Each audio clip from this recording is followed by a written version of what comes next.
บรรยากาศยามเช้าที่บ้านแสนวังเมืองสารวัตรแขวงสารวัตรสบายดีเด้อสบายดีพ่อแม่พี่น้องเบิดสุขคนอยู่กับข่อย2บ่าวติงนี่คือบรรยากาศยามเช้าสายน้ำเสร็จพี่น้องเอ้ยบรรยากาศยามเช้าชาวบ้าน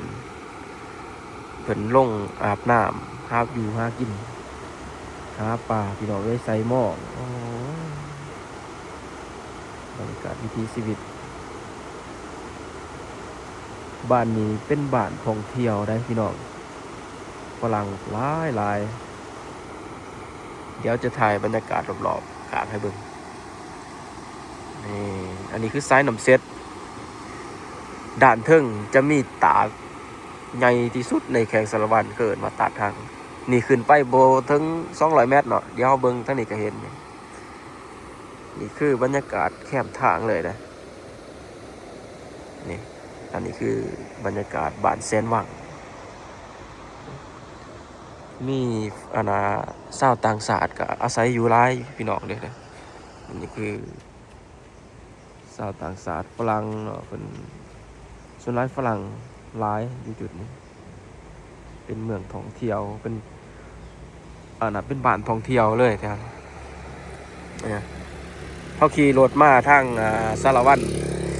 แต่เขาจะหอดบัตรโปรเซสแล้วเขาก็จะเลี้ยวซ้ายเข้ามาประมาณน้อยหนึ่งแคมทางนี้เขาก็จะได้เห็นบรรยากาศทรายนำเซเซตเนาะเกิดมาทรายนำเซเซต บรรยากาศตอนเช้ามื้อนี้โอ้ยท้องฟ้าแจ่มใสอากาศดีพี่น้องบอนนี้มันก็สิมีป้ายเขียนใส่เนาะแบบว่าจุดถ่ายรูปไปซั่นซะจุดถ่ายรูปแบบบ้านๆแต่ว่าวิวออกมานี่แบบบ่ธรรมดาเลยพี่น้อง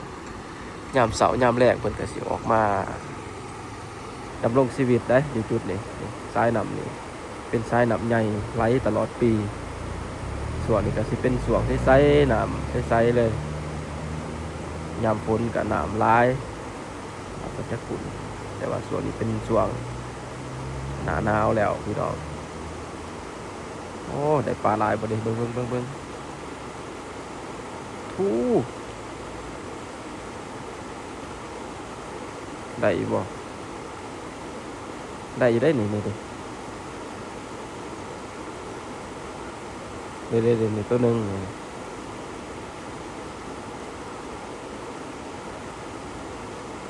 เบิ่งเรากูมองได้ลายอยู่บ่ได้ ที่เทิงมันสิเป็นว่างสงวนตัวนั้นหาบ่ได้แล้วหาได้แต่บริเวณเขตนี้สายน้ำเสร็จพี่น้องเลยผู้ใดเคยมาอยู่แขวงสารวัตรก็อาจจะหูเนาะว่าตาดนี้เป็นตาดที่มีชื่อเสียงโด่งดังที่สุดใน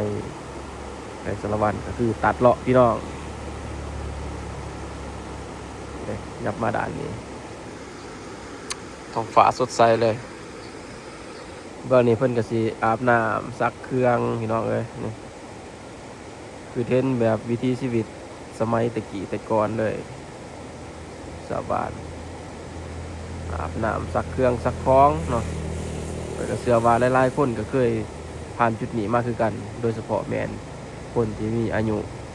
30 ปีขึ้นไปนี่นะค่อยฮู้ว่าเคยผ่านจุดนี้เบิดแล้วแต่ว่าเด็กน้อยวัยรุ่นสมัยใหม่นี่เขาจะบ่เคยละบ่ผ่านบูการดำรงชีวิตแบบนี้แหละมีอยู่บ่ปานเห็นว่าน้ำแนวนี้หั่นเย็นเลยพี่น้องเอ้ยมันเป็นแบบน้ำห้วยน้ำน้ำหินมันเย็นเลยนี่ละหวานแฮเบิ่งค่อยมากเลยบรรยากาศบ่นี่ยามเช้าๆออกมานั่งกินกาแฟเนาะนั่งกินกาแฟชมวิวทรายน้ำเซตนี่พี่น้องเลยบอลนี่มันก็สิมีบอลเพิ่นเฮ็ดเก้าอี้นั่งอยู่นี่เก้าอี้นั่งอยู่นี่อันนี้คือบรรยากาศยามเช้าเด้อพี่น้องเอ้ยไปเดี๋ยวเฮาพาพ่อแม่พี่น้องขี่รถเลาะชมเบิ่งบรรยากาศทางนี้เนาะแล้วก็ไปถ่ายรูปกับน้ำตกตัดเลาะเนาะว่ามันสิ สวยงามสำใดพี่น้อง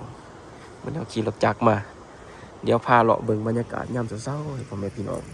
ติดตามชมเบิ่งนำกันเด้อเป็นได้ก็เป็นกำลังใจติดตามชมนำกันเด้อพี่น้องวันนี้บ่ได้ไปเลาะปักเซ่เด้อเลาะแถวสารวัตรเท่านี้ก่อน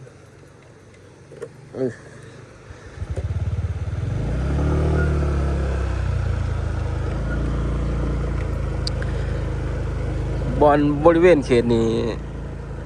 เขาเจอบ้านแสนวังใหญ่จะขึ้นกับเมืองสารวัตรแข้งสารวัตรพี่น้องนี่มื้อนี้ก็เป็นมื้อวันที่20เด้อที่20บ่หรือ21พี่น้องบ่เจอมื้อวันเสาร์นะมื้อนี้ล่าสุดเลยอ๋อบรรยากาศยามเช้านี่น้ำหมอกลงพี่น้องมันหนาวเด้แถวนี้ภูเพียงบริเวณนี่โอ้บรรยากาศคักเลยแถวนี้มันสิมีอันนั้นแบบเป็นโฮมสเตย์เลยพี่น้องแบบมาพักผ่อนสำหรับชาวต่างชาตินักท่องเที่ยวยามแรงๆนี่สิเห็นนักท่องเที่ยวยางเลาะยางแถวบริเวณจุดนี้คนจะหลายที่สุดในช่วงปีใหม่เด้อบ้านนี้หลายแหละบ้านท่องเที่ยวพี่น้องชาวบ้านยังใส่วิถีชีวิตแบบดั้งเดิมอยู่เนาะเป็นเพื่อนปกติอยู่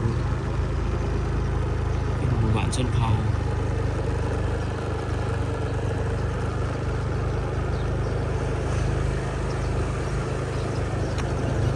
มื้อนั้นข้อยก็พามาเบิ่งแล้วพี่น้องมาเลาะเบิ่งแล้วแต่ว่าข้อยพามาเบิ่งบรรยากาศยามแล้งเนาะ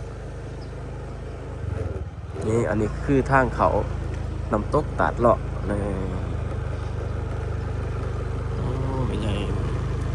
ไปดิ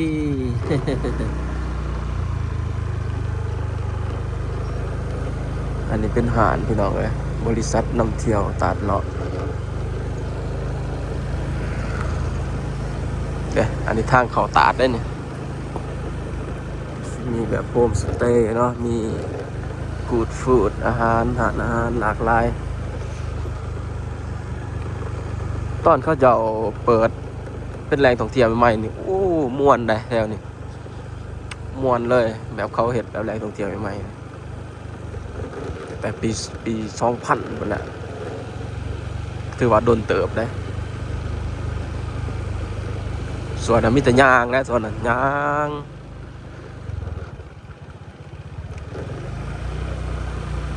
ขี่รถขี่ล่างกับขี่แต่รถโดยสารตะกี้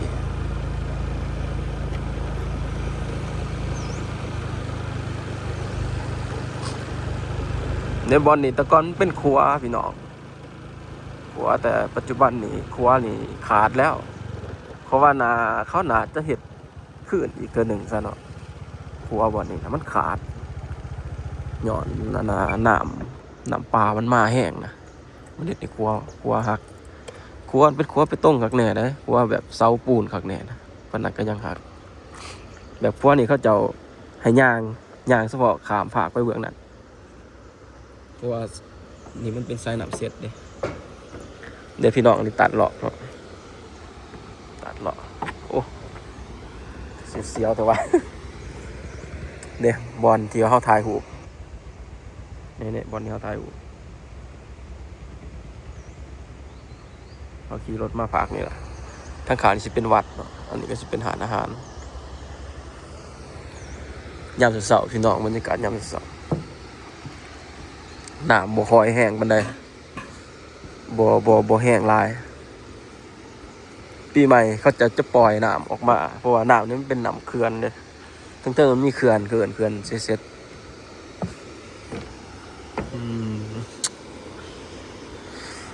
บรรยากาศตัดเลาะพี่น้องในวอเตอร์ฟอล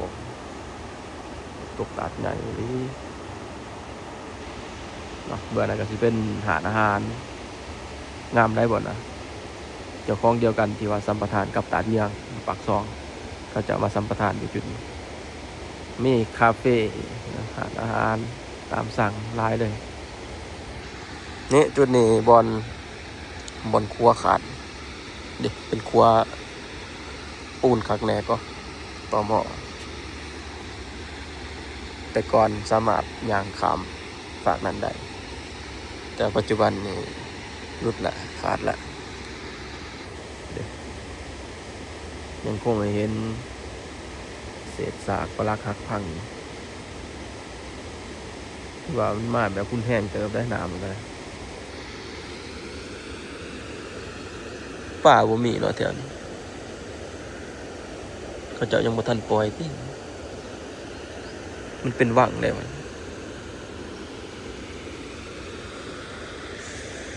อันนี้คือบรรยากาศตอนเช้าๆเลยพี่น้องเลยส่วนนี้ก็บ่มีนักท่องเที่ยวหลายแล้วปีใหม่นี่คนเต็มแหละแถวบริเวณจุดนี้เขาเคินก็สิมีตั้งห้านเนาะตั้งห้านตั้งตูบกินดื่มอยู่จุดนี้แต่ว่าฮอดย่ำมือสงกรานต์ก็น้ำก็สิหลายกว่านี้ก็สิงดงามกว่านี้พี่น้องอันนี้เขาเจ้าย่ำแหลกแล้วเขาเจ้ากักน้ำไว้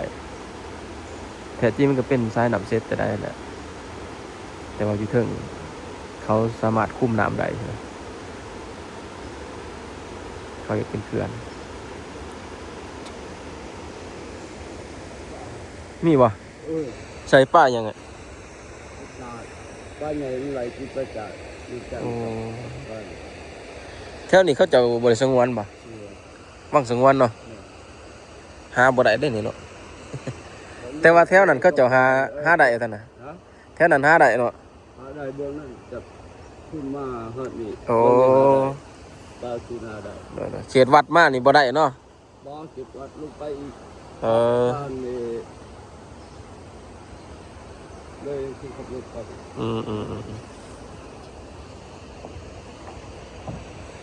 ป่าพี่น้องเลยเขตวังสงวนนะจุดนี้ฝากนั้นเฮาเขามาก็ได้พี่น้องแต่ว่าเขาจะเก็บเงินเนาะค่าบริการเขาส้มสถานที่เก็บค่าผักรถนั่นแหละกันสิว่าง่ายแต่ว่าเฮามาทางนี้จะบ่ได้เสียค่าบริการเลยขึ้นไปด้านเทิงก็สิมีตาดอีกพี่น้องเขาเอิ้นตาดเลาะและตาดตัวนี้เขาเอิ้นว่าตาดหั่งเนาะตาดหั่งขึ้นไปอีกประมาณ100-200กว่าเมตรแหละก็เป็นตาดเลาะแล้วก็ขึ้นไปอีกเทิงอีกก็สิเป็นตาดสูงแต่ว่าช่วงนี้ตาดสูงนี่จะบ่มีให้เห็นดอกเพราะว่าน้ำมันบ่หลายเนาะมันจะมีแต่ช่วงหน้าฝนช่วงยามฝนนี่น้ำมันจะตกแห้งเขาเขื่อนตาดสูงแต่ว่าตาดเลาะกับตาดหั่งนี่ถือว่าน้ำไหลตลอดปีเลยแต่ว่ารวมๆแล้วเขาเอิ้นตาดเลาะแถวนี้คล้ายๆคือตาดตายิกเสือนั่นแหละเนาะตาดตายิกเสือมันก็สิมีหลายตาดแต่ว่ารวมๆแล้วเขาเอิ้นตายิกเสือเบิดนี่นะคล้ายๆคือกันตาดเลาะแต่จริงนี่มีชื่อว่าตาดหั่งตัวนี้ตาดเลาะแล้วมันอยู่เทิงแต่ว่าเขาเอิ้นรวมๆแล้วตาดเลาะพี่น้องไปพี่น้องเลยอันนี้คือบรรยากาศบ้านแซนวังใหญ่เมืองเรางามเมืองสารวันแกงสารวันเด้อพี่น้องถ่ายพ่อแม่พี่น้องเบิ่งกะสิสำนีพี่น้องเลยขอบใจทุกท่านที่ติดตามรับชมเด้อพบกันคลิปหน้าสบายดี